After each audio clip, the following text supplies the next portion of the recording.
झारखंड रे जने कुनी पिला मिशन समंदर पूरण करिबा पाई दिन राति करुछि परिश्रम। रांचीर 7 वर्ष ईशांक नुआ इतिहास सृष्टि करने हेउछंती प्रस्तुत। एबे से भारत एवं श्रीलंका मध्य दूरता पार करने मिशन रे अछंती व्यस्त।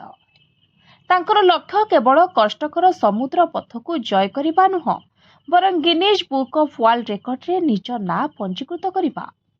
एते कम बयस ईशांकर मनोबल समस्त को करिछि आश्चर्य। एही लक्ष्य हासिल करिबा पाई से घंटा घंटा धरी पानी रे रही कठिन अभ्यास करुछंती। रांचीर बासिंदा ईशांकक एही दुस्साहसिक यात्रा एप्रिल 29 तारिख रे तमिलनाडुर रामेश्वरमपुरम रु आरंभ हेबो। ईशांक 22 तारिख रे रामेश्वरम अभिमुखे यात्रा करिवे। 30 तारिख रे तांको परिवार सदस्य एवं पहरिपा दल समुद्र पथ देई श्रीलंकार तलाई मन्नार अभिमुखे यात्रा करिवे।